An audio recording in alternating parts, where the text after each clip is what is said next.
할렐루야. 네, 오늘도 우리 옆에 있는 분들, 앞뒤좌우에 있는 분들과 함께 인사하겠습니다. 함께함이 기쁨입니다.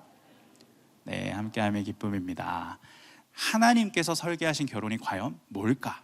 하나님이 만드신 결혼이라는 제도는 과연 무엇인가에 대한 질문을 우리가 꼭 던져보아야 된다는 것이죠. 오늘 이 질문에 대한 답을 말씀 속에서 찾아가면서 우리를 위해 아름답게 설계하신 그 결혼의 참된 목적과 의미를 깨닫고 행복한 결혼을 꿈꾸며 준비할 수 있는 우리 청년들이 될 수 있기를 바랍니다. 그렇다면 우리가 기대하는 결혼은 정말 하나님께서 설계하신 결혼일까를 먼저 한번 보기를 소망하는데요. 첫 번째로 세상은, 그리고 나는 나를 행복하게 해주는 결혼을 말한다라는 것이죠. 세상은 나를 행복하게 하는 결혼을 이야기하고 있어요. 그리고 우리 또한 그 범주를 살아가고 있을 때가 참 많다라는 것입니다. 분명 우리는 이런 생각을 하죠. 내가 행복한 결혼을 꿈꾸지만 사실 오늘 본문에서 말하고 있는, 성경이 말하고 있는 이 결혼, 부부관계에 대해서 우리의 생각과는 조금 다른 이야기를 던지고 있음을 보게 됩니다.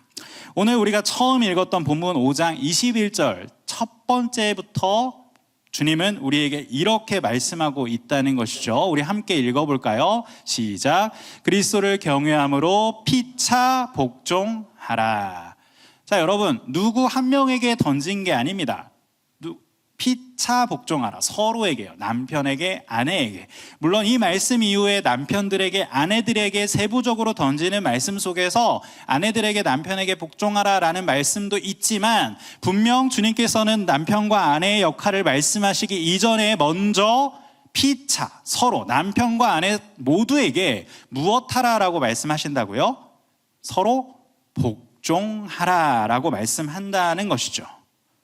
그런데 우리는 어떻습니까? 현대를 살아가고 있는 사람들은 어때요? 이 복종이라는 것을 아주 교묘하게 빼버리죠. 그리고 이 복종 굉장히 불편하게 생각하고 부담스럽게 생각합니다. 그래서 이 복종을 뺀 자리에 무엇을 채워넣고 있어요? 내 행복, 나의 행복을 채워넣고 있다는 것이죠. 나를 외롭지 않게 해줄 사람, 나를 행복하게 해줄 사람, 나를 인정해주는 사람, 그런 사람을 결혼 자리로 채워 넣고 있는 거예요. 그래서 세상의 결혼은 이 성경이 말하는 복종이 사라진 채 서로를 채워주고 서로를 돕는 그런 관계는 없이 상대방에게 내가 원하는 것을 얻고자 하는, 서로에게 어찌 보면 끊임없이 요구하는 관계가 되어버린다는 것이죠. 사실 제가 청년 사역을 이제 한 8년 정도 하다 보니 이제 사역했던 우리 청년들 중에 이제 결혼해서 이제 자녀까지 이렇게 낳게 된 우리 성도님들, 집사님들이 종종 계십니다. 그런 분들이 이제 가끔씩 종종 만남을 가지고 놀러 오기도 하는데요. 서로가 저에게 이런 하소연을 해요. 우리 남자 성도들 같은 경우에는 목사님, 아내가 저를 존중하지 않아요. 아내가 저를 이해하지 않습니다. 너무 힘들어요. 그러면 그 말을 듣고 있던 이제 우리 자매들이 어떻게 대답할까요? 아주 핏대를 세우며, 아니 목사님, 그게 아니라요, 저 사람이 제가 원하는 거 아무것도 해주지 않잖아요. 제 마음을 알아주지도 않아요. 자, 이 상황에서 제가 어떻게 대답해야 할까요? 사실 여러분, 이 두 마음을 모르는 건 아닌데요, 달라 보이는 대답 같죠.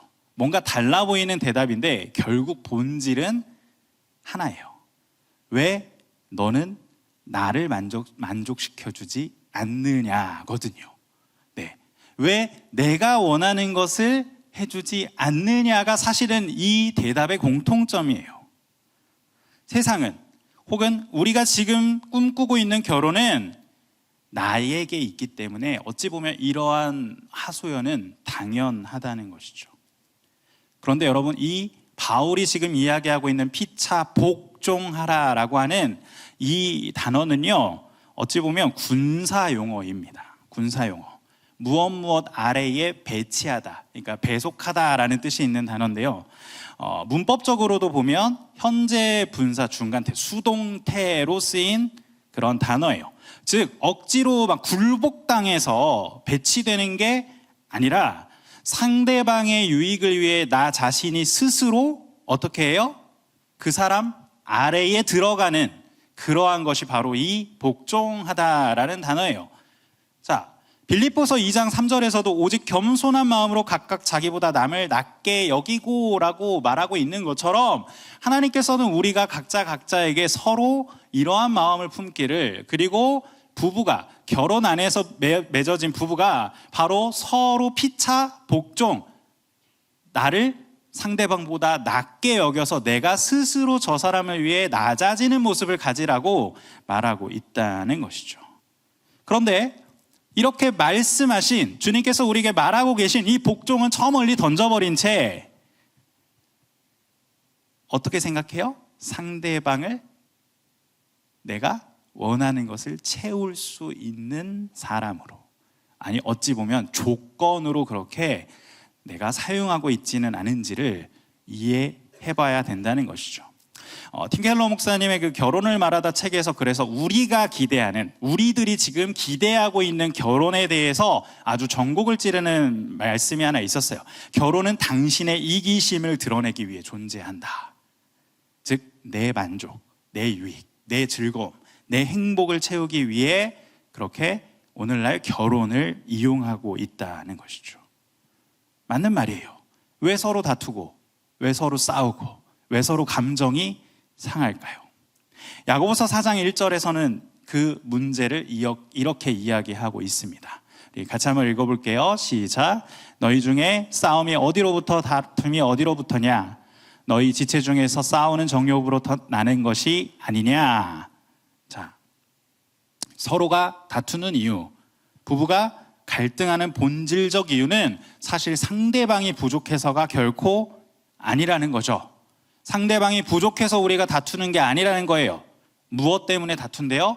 내 정욕, 내 안에서 꿈틀거리고 있는 자기 중심적 욕망으로 인해 사실은 다툼이 발생할 수밖에 없다라고 야고보 사도는 분명히 이야기하고 있습니다. 세상이 말하고 있는 결혼, 그리고 내가 꿈꾸는 결혼이 바로 이런 결혼이에요. 그래서 세상이 말하는 결혼은요, 두 사람이 서로를 소비하는 구조예요. 너는 내 이걸 만족시켜줘. 상대방도 마찬가지죠. 너도 나 이거 만족시켜줘야 돼. 그게 이루어지지 않는다면 거기서부터 문제가 발생하고 트러블이 생기게 되는 것이죠. 세상이 말하는 결혼은, 결혼의 중심은 결국 납니다. 두 사람이 만나 서로의 필요를 소비하는 구조가 바로 세상이 말하는 결혼이에요. 그렇지만 하나님께서 설계하신, 하나님께서 우리에게 말씀하신 결혼의 중심은 전혀 다른 곳에 있다는 것을 우리는 본문을 통해 보게 됩니다. 그렇다면 하나님께서 설계하신 결혼의 중심은 무엇일까요? 성경은 나를 내어주는 것이 결혼이다라고 말하고 있다는 것이죠. 무엇이라고요? 나를 내어주는 것이 결혼이다라고 성경은 이야기하고 있어요. 오늘 본문 25절을 보시면요, 남편에게 말하고 있지만 실제적으로는 부부 사랑의 유일한 기준점을 말씀하고 있어요. 그리고 그것은 계속해서 반복해서 이야기를 하고 있는데, 우리 25절 말씀을 다시 한번 읽어보도록 할게요. 25절입니다. 남편들아, 아내 사랑하기를 그리스도께서 교회를 사랑하시고 그 교회를 위하여 자신을 주심같이 하라. 자, 남편에게, 그리고 이후에 이어지는 말씀을 통해서 아내에게도 서로를 사랑할 수 있는 그 기준점으로 하나님께서 지금 말씀하시는 게 있는데, 그 기준점이 뭐라고 하시죠? 그리스도예요. 자, 남편에게도 아내에게도 이어지는 말씀들에 보시면 다 기준점을 잡고 있는 것이 있는데, 그게 뭐죠? 그리스도께서라고 그리스도를 기준점으로 계속 잡고 있습니다. 여기에서는 예수님께서 교회를 사랑하심 같이, 예수님께서 교회를 사랑하심 같이 서로 사랑하라라고 말하고 있다는 것이죠. 그런데 여러분, 한번 곰곰이 생각해 보십시오. 예수님이 교회를 사랑하실 때 교회의 조건을 따지셨을까요? 교회가 나를 위해 이걸 해줄 거야 라는 그런 기대로 교회들을 사랑하셨어요? 그게 결코 아니죠. 주님은 그저 교회이기에, 나의 자녀들이 모인 공동체이기에 아무 조건 없이 감정에 휘둘리지 않고 십자가에 자기의 생명을 내어주심까지 그 교회를 사랑하셨다라고 성경은 우리에게 말하고 있죠. 주님이 우리를 사랑하신 것도 마찬가지잖아요. 우리가 에베소서에서 계속해서 강조해서 우리가 들었지만, 우리가 하나님의 자녀가 된 것, 내가 무언가의 조건을 가져서입니까? 내가 무언가 잘나서예요? 내가 하나님께 뭘 많이 드려서예요? 결코 아니었잖아요. 주님이 나를 아무 조건 없이 그저 사랑하심으로 우리에게 모든 것을 다 내어주셨다라는 것이죠. 그래서 그 사랑을 우리에게 보여주시기 위해 로마서 5장 8절에서 말하는 것처럼 우리를 위하여 죽으심으로, 그 십자가에서 우리를 위하여 죽으심으로 하나님께서 우리를 향한 자기의 사랑을 확증하셨다라고 이야기하잖아요. 그 사랑, 자기 자신을 내어주신 그 사랑을 지금 우리에게도, 특별히 결혼 안에서 남편과 아내들에게도 말하고 있다는 것이죠. 성경이 말하는 사랑은 내가 중심이 그래서 아닙니다. 도리어 상대방을 위해 나를 내어주는 것이라고 말하고 있는 것이죠. 25절에서 이 사랑하기를 이라고 쓰여지는 이 사랑하기를에 해당하는 헬라어는 아가파테라고 하는 단어인데요. 여러분 아가페라는 말 들어보셨죠? 네, 아가페라는 단어의 동사예요. 동사. 네, 현재 능동태 무슨 법이죠? 명령법입니다. 이것을 주목하셔야 돼요. 명령법이에요. 여러분, 우리가 누군가 호감이 가는 사람을 만나면 어떤 마음이 들죠? 마음속에서 뭔가 몽글몽글해지죠. 우리는 이것을 로맨틱한 감정이라고 보통 이야기합니다. 그런데 여러분, 사랑이라고 하는 것은 단순히 그런 감정적인 사랑을 이야기하지 않아요. 성경에서 말하는 사랑의 종류는 여러 가지인데, 우리가 보통 상대방에 대해서 이런 감정을 느끼는 사랑은 에로스적인 사랑이라고 보통 표현합니다. 그런데 그러한 원초적인 그 육체적 사랑, 그런 육체적 사랑을 떠올리는 에로스 사랑을 벗어나면 필로스, 그 정신적인 사랑도 이야기하지만, 결국에 우리의 사랑의 궁극적 지향점은 아가페, 희생적 사랑이거든요. 나를 내어주는 사랑을 뜻해요. 그런데 지금 우리가 서로 사랑하기를 이라는 이 단어에서 이 아가페의 사랑, 희생적인 사랑을 우리에게 어떻게 하고 있다는 거예요? 명령하고 있다는 거죠. 즉 내가 상대방을 바라봤을 때 감정적으로 그냥 자연스럽게 일어나는 게 아니라 내가 의지적으로, 의도적으로 저 사람을 위해 어떻게 해야 하는 것, 희생해야 하는 것이 바로 이 아가페의 사랑이고, 주님께서는 이 결혼이라는 관계 속에 남편과 아내들에게 서로 이러한 희생적 사랑을 해야 한다라고 명령하고 있다는 것이죠. 여러분, 결혼을 해보시면요, 그리고 결혼을 해서 함께 살아보시면요, 느끼는 게 정말 많으실 겁니다. 네, 지금 이 자리에도 이제 몇 분 앉아 계시잖아요. 네, 결혼하고 이제 여기 앉아 계시는 분들이 있는데, 제가 이제 무슨 얘기를 하는지 알아가게 되실 거고, 지금 먼저 아시는 분들도 분명 있을 거예요. 너무나도 서로 사랑해서 결혼했는데, 살다 보면요, 네, 오래 만났건 조금 만났건 관계 없습니다. 네, 내가 생각한 것보다 사실 상대방이 훨씬 더 이기적이고, 나를 수시로 실망시키는 것들을 여러분이 경험하게 될 거예요. 네, 그때 우리의 입에서는 무엇이 터져 나올까요? 아, 감사하다, 아, 고맙다라는 말이 터져 나올까요? 아니잖아요. 불평과 원망이 터져 나오죠. 아니, 주님, 저 사람 내가 정말 열심히 기도해서 만난 사람인데 이게 맞아요? 제가 언제까지 참아줘야 돼요? 저만 희생해야 됩니까? 저만 이렇게 다 참아줘야 돼요? 라는 이러한 불평불만이 터져 나와요. 그리고 때로 이런 경우도 있죠. 서로 막 뭔가를 잘못해서 다퉜어요. 서로 막 말을 안 해. 근데 그 마음속에 막 무슨 마음을 품어요? 먼저 사과하면 받아줄 거야. 그러고 해결할 거야. 먼저 사과하기 전까지 난 절대 입 안 뗄 거야. 이런 마음을 막 가지게 되는 경우들이 있거든요. 여러분, 그런 마음을 품게 되면 그 관계가 해결이 될까요? 결코 해결되지 않습니다. 사실 여러분, 상대방이 하면, 그리고 상대방이 변하면 나도 하겠다, 나도 변하겠다 라는 것은 어떤 사랑이죠? 조건적 사랑입니다. 그래서 이 조건적 사랑만을 생각하고 서로에게만 바라다 보면 결국 관계가 어떻게 될까요?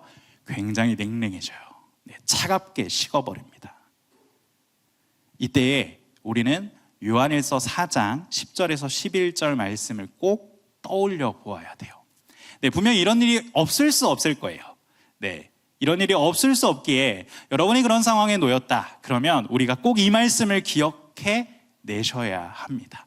우리 요한일서 4장 10절에서 11절 말씀 한번 같이 읽어볼까요? 시작. 사랑은 여기 있으니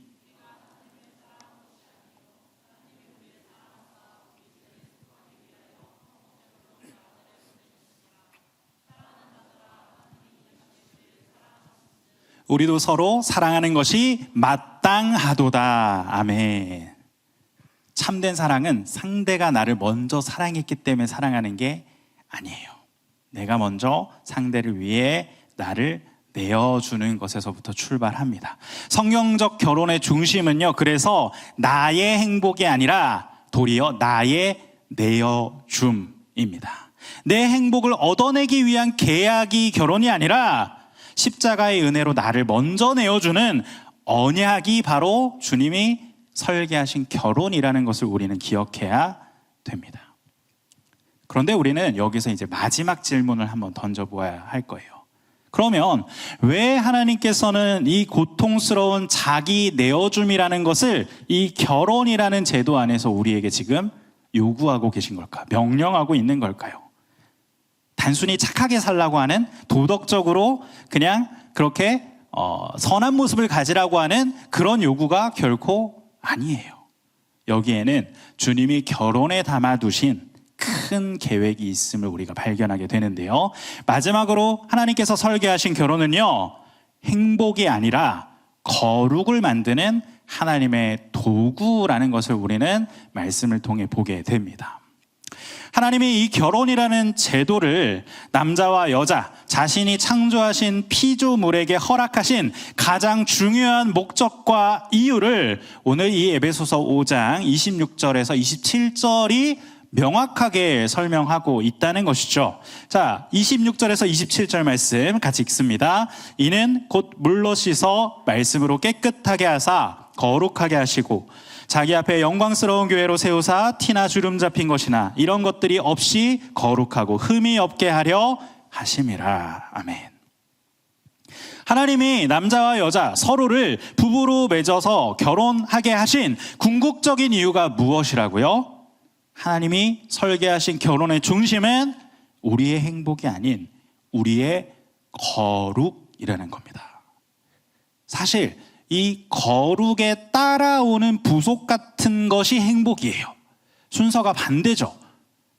하나님은 우리에게 행복을 원하시지만 먼저 우리가 결혼 안에서 무엇을 이루길 원하신다? 거룩을 이루기 원하신다라는 것들을 우리가 기억해야 된다는 것이죠.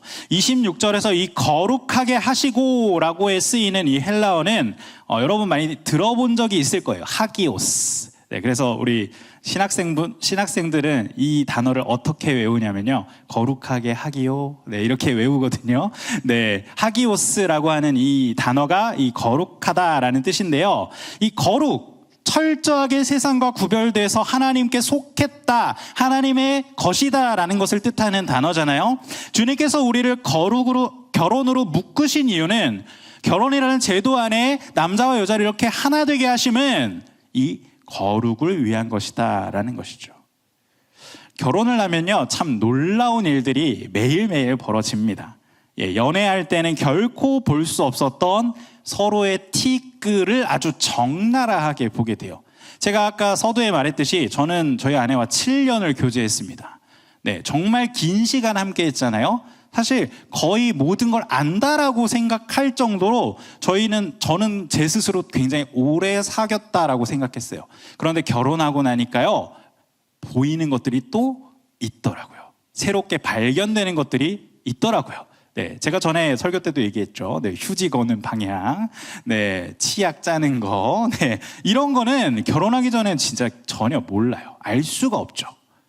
그리고 이런 것들 외에도 참 서로의 많은 부분들을 알게 됩니다. 네, 상대방의 그런 티끌도 알게 된과 더불어 사실 결혼하게 되면요, 내 스스로의 밑바닥도 여러분이 적나라하게 발견하게 될 거예요. 아, 내 안에 이런 끔찍한 분노하는 마음이 있었구나. 내가 상대방을 이렇게 통제하려고 했던 마음이 있었구나. 내가 내 자존심 때문에 얼마나 추한 행동까지도 할 수 있는지를 여러분 결혼을 통해 여러분이 알게 된다는 것이죠. 혼자 살아간다고 하면 여러분이 홀로였다면 결코 알 수 없었던 것들을 이 결혼이라는 제도 안에서 그 본성들을 여러분이 끄집어내고 발견하게 된다는 거예요. 그런데 하나님께서 그 제도를 통해서 이러한 것들을 끄집어내서 자랑하게 하려고, 전시하게 하려고, 여러분 저 이런 사람입니다, 나타내게 하려고 그렇게 하셨을까요? 아니죠. 잠언 27장 17절에 보면 이렇게 주님께서는 말씀하시거든요. 철이 철을 날카롭게 하는 것 같이 사람이 그의 친구의 얼굴을 빛나게 하느니라. 자, 서로의 부족함을 발견했어요. 그럼 어떻게 되는 거죠? 서로 부딪히겠죠. 그런데 부딪히면서 어떻게 되는 거예요? 서로 깎여나가고 더욱더 단단해지게 됩니다. 그리고 서로 그렇게 부딪히면서 불필요한 부분들이 사라지고 날카로워지는 것처럼, 칼이 그렇게 만들어지는 것처럼, 철이 철을 날카롭게 하는 것처럼 서로의 그 부족한 모습들을 발견하고 감추어졌던 것을 끄집어내어서 그 모든 것들을 깨부시고 그 모든 것들을 내어 던져버릴 때 주님이 우리에게 원하시는 거룩을 이뤄나가게 된다는 것이죠. 부부는 여러분 보통 영촌이라고 부르죠. 세상에서 가장 가까운 존재예요. 사실은. 네, 그 누구도 알 수 없는 비밀한 것들까지도 공유하고 알게 되는 관계가 부부라는 관계거든요. 여러분 부모 자식 간의 관계도 굉장히 밀접한 것 같지만 사실 부모와 자식 사이에도 모르는 게 참 많잖아요. 그렇죠. 제가 부모가 돼 보니까 많이 느껴지더라고요. 네, 그렇지만 부부 사이는 그렇지 않아요. 서로 살을 맞대고 함께 한 침대에서 잡니다. 함께 공간에서 공유하며 살아가는 존재입니다. 그래서 가장 밀접해요. 가장 서로의 모든 것들을 알아요. 내 가장 추하고 부끄러운 모든 밑바닥까지도 다 보일 수밖에 없는 관계가 바로 이 결혼의 부부의 관계입니다. 그렇기에 가장 가까운 이 배우자가 내 가장 깊고 어두운 그 자아들을 끄집어낼 수 있는 거울과도 같은 존재가 되는 거예요. 저와 굉장히 친밀했던 청년, 이제는 성도님이죠. 결혼을 하셨으니까. 성도님이 저에게 이런 말을 한 적이 한 번 있어요. 굉장히 건실한 청년이거든요. 제가 느끼기에는, 제가 사역을 함께 하면서 한 3년 정도 같이 사역을 막 하면서 되게 밀접하게 지냈는데, 제가 볼 때는 굉장히 온화하고 겸손한 청년이었어요. 성도님이셨어요. 그런데 어느 날 이렇게 교제하다가 이 성도님이 저한테 이렇게 이야기하더라고요. 목사님, 저는 제가 참 온화하고 겸손한 사람인 줄 알았는데 제가 결혼하고 나니까 제 스스로가 얼마나 이기적이고 화가 많은 사람인지를 알게 됐어요 라고 이야기하더라고요. 전혀 그런 성향이 아니어 보이는데 제가 정말 예민한 사람이더라고요 라고 이야기를 해주는 걸 들으면서 저는 아무도 알 수 없지만 결혼하고 나면 부부가 서로에게 자신의 그 정말 밑바닥, 가장 본성적인 것들까지도 드러내게 되는 그러한 거울이 되는구나를 이 성도님의 이야기를 통해서 알게 되었어요. 성경이 말하는 결혼은요, 나를 다른 사람으로 포장하는 게 아니에요. 어찌 보면 진정한 내 모습을 드러내게 하는 그러한 제도고, 그렇게 드러낸 것들을 다 깨트릴 수 있는 곳으로서 주님께서 우리에게 이 결혼이라는 제도를 만들어 주셨다는 것이죠. 내 죄악된 본성을 낱낱이 드러내어 그것을 깨뜨리고 주님의 자녀로서 거룩하게 구별되어 하나님이 바라시는 모든 것들을 행하는, 그리고 그것들을 나타내는 장소가 바로 가정이고 결혼의 제도라는 것이죠. 송태근 목사님의 그리스도 안에서 함께하라 라는 책의 181페이지에 보시면 이런 문구가 있는데요. 결혼제도는 남편이나 아내의 개인적인 유익을 추구하라고 주어진 것이 아니고 하나님의 종말론적인 목적을 그려내기 위해 세워진 것임을 보여준다. 우리 삶의 모든 면면, 특히나 가정생활은 그리스도와 그분의 사랑을 드러내는 선교적 현장이라고 선포한다 라고 말합니다. 여러분, 우리가 선교를 나가지만 저 먼 곳만이 선교지가 아니라는 것이죠. 하나님이 만들어주신 이 결혼이라는 제도는 우리를 거룩하게 만들어주며 주님의 사랑을, 주님의 그 복음을 실천할 수 있는 그 실천의 장이라고 분명히 말하고 있어요. 우리의 결혼은 하나님의 이 뜻을 깨닫고 실천하게 될 때, 나아가게 될 때 온전하여질 것입니다. 결혼은 나를 거룩하게 만들어 주님의 일에 참여시키려는 하나님의 복된 뜻이라고 오늘 성경은 우리에게 결혼의 진정한 의미를 이야기하고 있습니다. 무난 나의 모든 것들을 깨뜨려 가장 낮은 곳으로 상대방을 위해 섬김으로 나아갈 때, 예수님이 우리에게 그러하셨던 것처럼 우리를 위해 낮아지시고 서로 복종하는 모습으로 나아갈 때 주님이 우리에게 명령하신 이 거룩은 이루어집니다. 거룩함을 나타내며 살아갈 때 결혼을 통해 만들어진 우리의 가정은 하나님의 놀라운 일에 쓰임받게 될 것입니다. 사랑하는 청년 여러분, 여러분에게 다시 한번 질문해 보겠습니다. 하나님이 설계하신 결혼의 중심은 무엇일까요? 이 질문에 대한 답은 이제 명확해졌죠. 나의 행복이 아니라 나의 거룩이라는 사실 말입니다.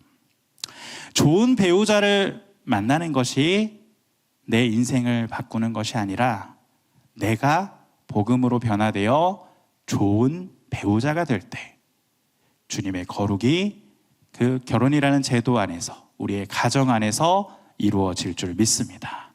이 결단이 여러분의 삶을 바꿀 거예요. 여러분의 결혼의 기준을 바꿀 겁니다.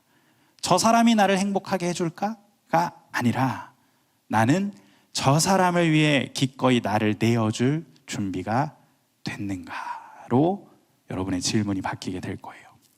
이 결단으로 인해 여러분의 관계 또한 바뀌게 될 겁니다. 사소한 것부터 내 주장을 꺾고 상대방을 먼저 이해해 보려 하고, 때로는 억울하지만 내가 먼저 사과하고 내가 먼저 회함으로 평화를 이루어가며 나도 피곤하고 나도 지쳤지만 상대방의 피곤과 지침을 이해하고 배려하는 것, 그렇게 서로를 세워가는 모습이 우리의 결혼 안에서 이루어지게 될 겁니다. 복음 안에서 철저히 깨어진 한 사람의 거룩을 통해 가정을 하나님의 나라로 만들어가게 되는 것이죠.